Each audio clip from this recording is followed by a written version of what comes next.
hindi mo na kailangan ng trabaho? Sa ngayon okay pa naman kasi ang ano ko ngayon di bali hinihintay ko na rin yung anong kadadatnan sa ano ko sa papers ko dito. Oo. Kasi pero kung magbabago ulit, syempre lilipat ako ng panibagong Employer. Oo, yung trabaho kasi Oo. 'di ba sabi nila hindi na kasali yung industrial food sa pathway. Oo. Ngayon nagbago na naman. Oo. Hindi kasi Kasali na naman. naalala ko dati nung tumawag ka sa akin, 'di ba sabi mo nga kailangan mo. Ngayon, hindi ako makasagot sa iyo kasi nag-aantay ako ng sagot kay boss kung kailangan niya ng tao. Ngayon, sagot niya sa akin hindi. Wala pa. So sabi ko nga, standby muna. Kaya yung mga nagpa-follow up, hindi ako makasagot sa inyo. Maraming nagsasabi sa akin. Sa totoo lang, maraming may expired yung working permit, hindi na marirenew. Kasi lagi ako nagtatanong kay boss, every other week, every 2 weeks, every month, nag-update ako, sir.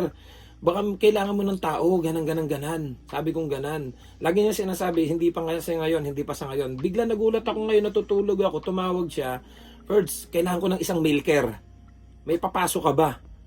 So sabi ko, ba't ako naisip kagad nitong tawagan? Nadun yung mga kasama ko.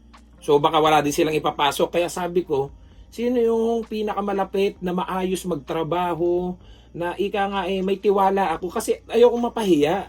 Ayokong basta-basta kung sino ayokong kung sino-sino yung basta tatawagan ko, basta lang mabigyan ng trabaho. Kasi may history na kami dito ng andami ng pagkakuha ng working permit, umaalis, pagkakuha ng working permit. Oo.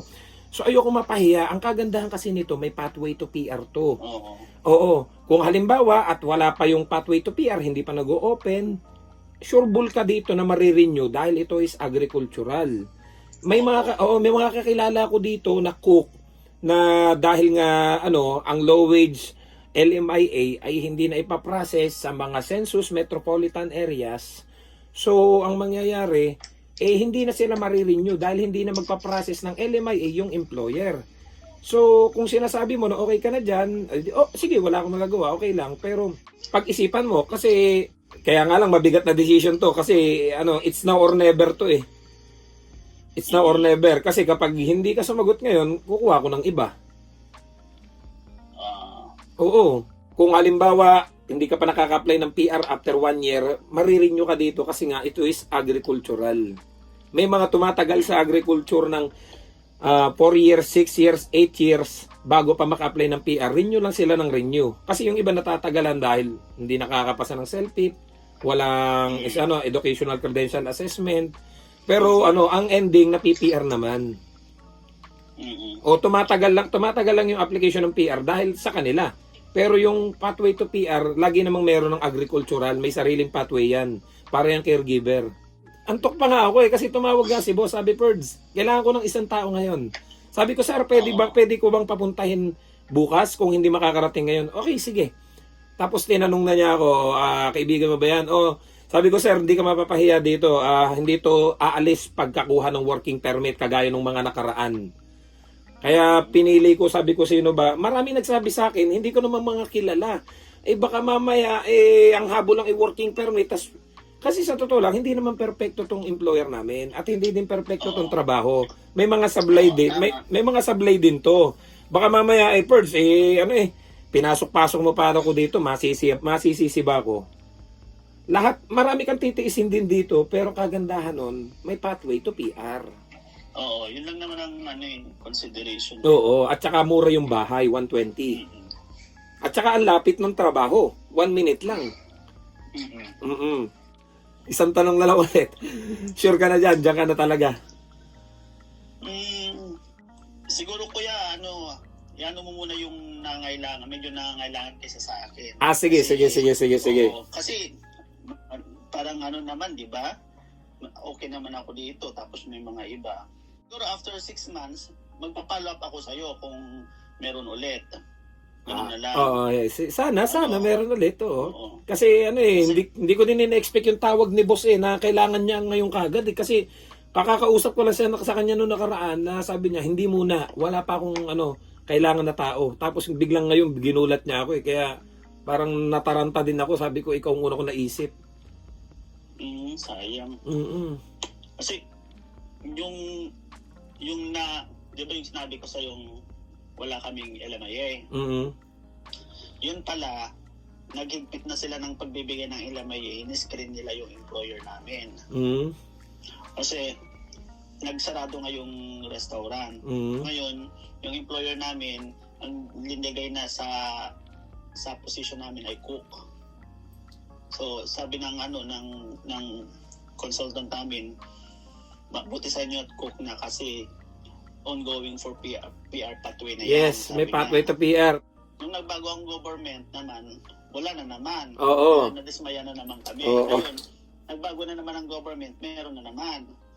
Kaya nga yung ganun. Pero, kasi kalahating buwan na kaming, inintay lang namin ng 1 year, tapos magpa-process na kami ng papers. Yun ang sabi ng consultant namin. So you mean nag-process ka ng PR application mo, tama? After 1 year daw. After 1 year? Sa November na. Good luck. Okay. Pero kung sakaling supply na naman ng government,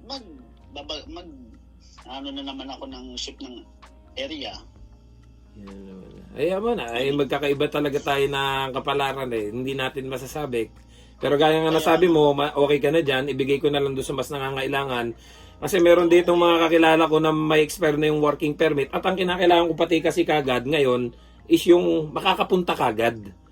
Hindi yung magpapaantay na naman. Kasi before, may inoperan ako, magpapaantay next week. Next week. Hindi pa pwede yun. Hindi ka antay ng employer kasi nga sinabi nga sa akin ni boss, kailangan ko ngayon. Oo. Siya, sige, ingat ka dyan ha. Sige, tatry kong tawagan yung nangangailangan ha. Baka papasyal ako dyan ng August. Sige. Ingat ka dyan, ingat ka. Sige. Salamat. Sige, ingat ha, ingat. God bless, ingat. Okay. So nagulat ako guys, kasi natutulog pa ako, and then, agigising ko lang. Kasi nagulat din si Peanut habang kami natutulog. And then, tumawag si boss. Sabi niya, Ferds, kailangan ko ngayon ng tao. Kailangan may papasok ka ba? Ganon. Ayan, naisip ko tong kaibigan ko na since Taiwan days pa. Maayos to magtrabaho at saka matyaga. Ang problema nga lang, ayun nga, ngayon naman, okay na daw siya. So, try kong i-offer dun sa isang may expire na yung working permit na kababayan natin dito. Malapit lang kasi ang kailangan ko is yung makakapunta kagad. Hindi pwede yung paasahin ako ng ilang araw na naman kasi mauunahan tayo. Baka mamaya kung sino na naman ang makuha, baka ibang lahi pa ang makuha. May mga tinawagan na ako. Ang problema, yun nga yung magpapaantay ba? Hindi kasi available. May tinawagan akong isang medyo kaibigan ko na nasa parting Toronto, Ontario, gano'n. Ang problema, medyo okay na daw siya doon. Dati kailangan niya. Yun yung sinasabi ko. Yung mga dating nagsasabi na pa-reserve ng ng trabaho ng slot kapag tapos pag tinawagan mo, hindi na sila available. O kasi kapag nagpa-follow up sila sa akin, hindi ako makasagot kasi wala pa. Wala ko may sasagot kasi wala pa. And then yun nga yung madalas ko sinasabi, mahirap mangako hangga't wala pa kasi pagtatawagan ko na kayo, wala na kayo. Tapos ngayon na kuya baka ibadis biglang meron na. Oo. Ay hindi ko din alam, nagulat ako kasi nakahiga ako, tumawag si boss. First, kailangan ko ng ganun. Ay si boss pa naman, pag sinabing ngayon, kasi hindi pag pinagpabukas mo pa yan o sa ibang araw, wala na makukuha na yung slot na yan ng ibang tao. Kaya nga. Oo. Tanungin ko nga to kuya. Oo, kaya may iniisip ako, may gusto sana akong tawagan. Ng problema, hindi ko alam yung number ni dito sa Vancouver.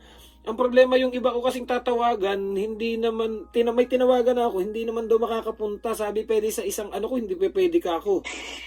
Baka ibang lahi pa ang makakuha ng trabaho. Kaya nga. Oo. Sayang. Tanungin ko nga to kuya. Sige, balitaan mo na lang ako ha. Sige, balitaan mo na lang ako ha. Sige. Okay, sige. Bye-bye. Ito yung sinasabi ko eh. Dati, ang dami nagsasabi sa akin. Ngayon, parang 6 na yung tinawagan ko. And then, mga hindi makakapunta. Yung iba naman, pwedeng next week daw. Lagi ko naman pong pinapaalala sa inyo. na kapag dito nangailangan si boss, kailangan makakapunta ka na kagad. Kung natatandaan nyo yung isang kababayan natin na na-interview ko, nasabi nga niya, nanghihinayang siya na hindi niya tinanggap yung inoffer ko. Eh sabi ko naman sa kanya, pinapupunta na kita nung araw na yon, hindi ka pumunta. And then after a week, saka siya nag-decide na pumunta. Wala na, nakuha na ng iba. Ang naipasok na dito is yung galing sa fish factory. Kaya lang, anong nangyari, yung galing sa fish factory yon, after 3 months, paglabas ng working permit, umalis. And then, nung pag-alis na yun, parang sumama ang loob ni boss. Anong nangyari? Ibang lahi ang kinuha, Mexican. So, ayan na naman tayo. Nung mga time na, wala kaming bakante, ang dami ko nababasang post, sir, baka pwede ako. Sir, ako na lang. May mga nagme-message, may mga nag-i-email. Sa dami po ng email at messages na natatanggap ko araw-araw, hindi ko na po para maisa-isa kung sino yung kukontakin doon. Ngayon, nag-try po akong kumontak ng iilan. Yung iba naman, hindi ko makontak. And then may mga natawagan naman ako. Ang problema, malalayo. Yung iba may mga Toronto pa. Hindi alam ko kailan makakapunta dito.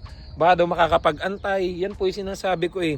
May mga tinawagan naman ako ng malapit dito. Ang problema, yung iba naman, nagpapaantay pa sa day off. Yung iba naman, okay na daw. Nakahanap na ng malilipatan. Kaya nga po, nag-post na rin ako ngayon sa Facebook ko. Sabi ko, sino yung may expire ng working permit?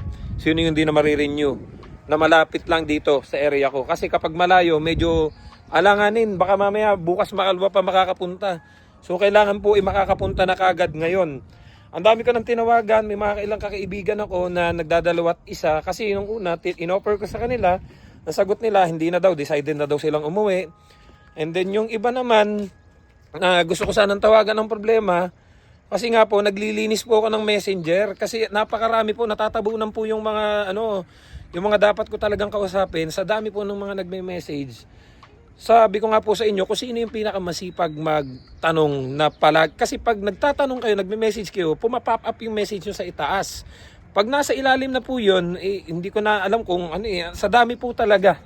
Minsan naghahang na nga yung messenger ko sa dami po ng mga nagme-message. Kaya kung isa-isahin ka po doon, kung sino ba doon, kasi may iba't ibang inquiries, hindi lang naman po yung sa hiring, may mga iba silang itinatanong, talagang matatabunan at hindi ko na po makikita kung sino po yung nangangailangan ng working permit. So sa ngayon po, kailangan ko talaga makakuha ng isang tao kasi kapag hindi ako nakakuha ng isang tao, masisingitan po tayo ng possible ibang lahi or baka mamaya hindi namin kakilala. Iba yung kahit paano kakilala na natin yung may papasok natin. So ibig sabihin may apply ka na ng PR?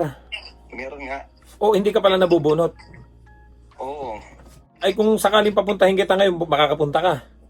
Hindi. O yun na sinasabi ko eh. Ang totoo niyan, may mga tinanong na rin ako eh. Ang daming nagtatanong din sa akin dati, sir, pag may kailangan ka, may bakante, ganang-ganan. Pwede ako ganang-ganan. Ang tanong, makakapunta ba kagad ngayon? Kasi pag hindi nakapunta, masisingitan ng ibang lahi na naman to. Tatagal na naman ang tatagal. Saan ba? Diyan ba sa Oo, dito nga sa amin mismo. Nagulat nga ako, natutulog ako kanina, tumawag si boss. Kaya parang nataranta din ako, sino ba yung mapapapunta ko kagad on the spot na nga as in ngayon? Or hindi man ngayon, bukas ng umagang umaga. Yun ang sabi ko sa kanya eh. Putik na yan. Kaya nga, hindi ako makasagot eh nung nag-message ka ako. Sabi ko ako, buti ko nadyan ka lang sa kanto o kahit sa Vancouver. Baka Alberta ka pa eh. Kasi ganun niyang si boss. Kailangan mo muna siyang makausap ng Sure yan, ako eh. Pag yan, nagsabi ng ganang kailangan talaga ng tao, kailangan niya magsisimula kagad yan. Sayang naman. Oo nga eh. Hindi kasi yan pwede nung dati may sinabi na ako na baka pwede next week. Ay, wala na, nasingitan. Hindi pwede yung papaantay ba? Ang baka hindi pwedeng hindi gagatasan yan, tuloy-tuloy yan. Umaga, tanghali, gabi, ginagatasan yan. Yung pinos mong una. Yun? Fish factory yun, baka parting yun, Ontario yun, mga ganun yun, or Saskatchewan, mga ganun ang nun. Sa Porto yun. Port to port pala. Oo, sa Porto yun. Kaya sabi ko, alanganin to, hindi, nag-message ka, sabi mo, pre, ako na lang, sabi ko, ang tanong, makakapunta ka ba? O sabi ko sa'yo, hindi ka makakapunta eh. Marami na ako na-encounter na ganyan, ako na lang, pag tinawagan ko, hindi naman makapunta. Is AP pala. Ganun yun eh.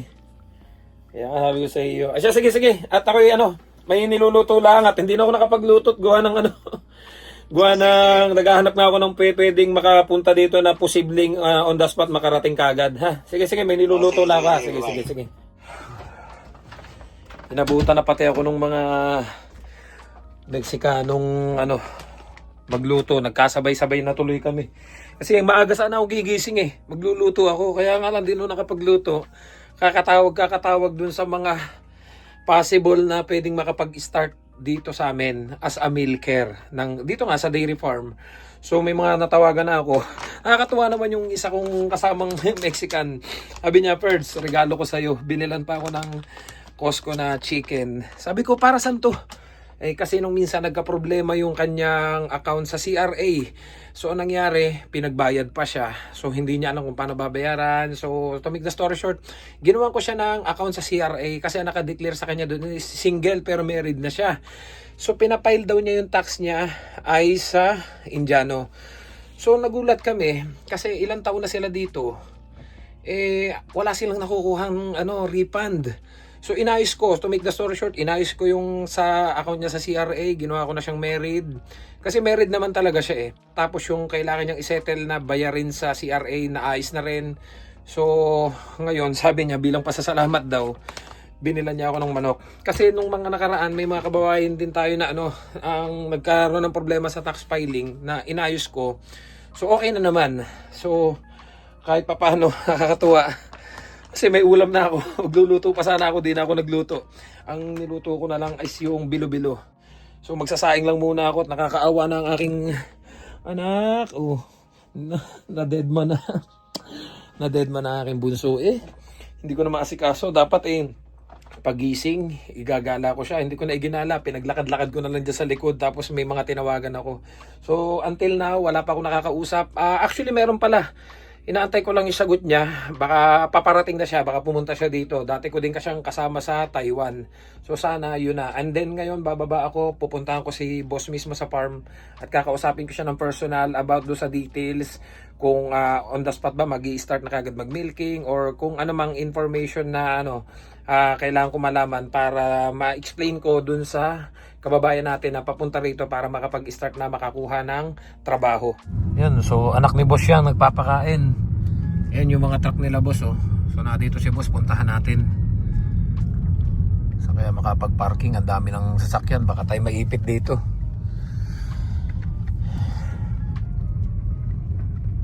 Hindi ko alam. Ayun si boss, saktong-sakto. Makausap ko nga, saglit lang ha.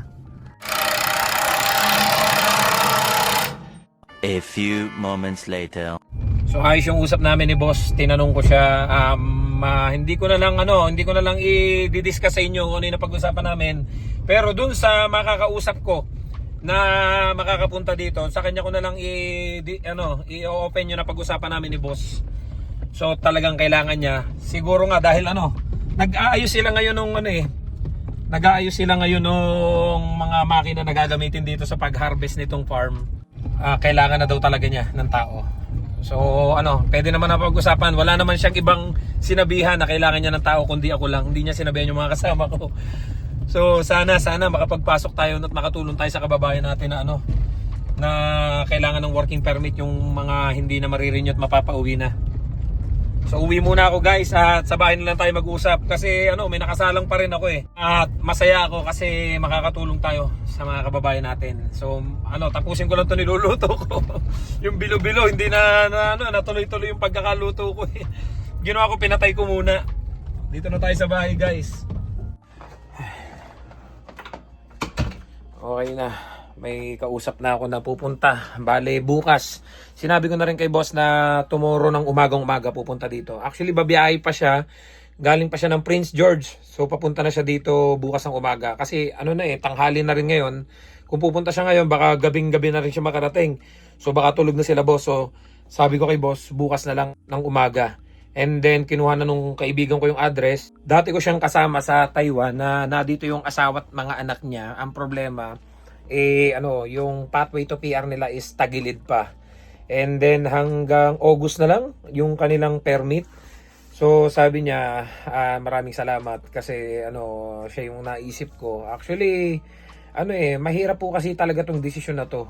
Marami po kasi yung nagsasabi na gusto ko dyan, sir, baka pwedeng ako. Pero kapag napaliwanagan ko na naguguluhan po sila. hindi po sila makapag-decide. Sa totoo lang po, ito po yung base sa experience ko. Marami diyan kasi yung mga, sir, ako na lang. Pero kapag na-explain ko na yung, yung dapat kong explain, hindi ko po kasi masabi dito sa vlog eh. Kailangan personal kong masabi kung ano yung talagang magiging sitwasyon. At gaya nga ng sinasabi ko, ayoko ding masisisi nyo ako kasi nung mga nakaraang araw lang may ginawa akong vlog, yung mga hinaing ko din dito na nararanasan, which is normal yun dahil tao lang tayo. Nakakaramdam tayo ng pagod at minsan ay, alam mo yung marami tayong iniisip. Sabi ko nga po sa inyo, hindi perfecto tong company namin. Kaya kung basta na lang kung sino yung ipapasok natin nang hindi ko napaliwanagan ng maayos, baka masisi pa po ako. Pero ang masasabi ko po sa inyo, dito, sigurado kang marirenew at may pathway to PR.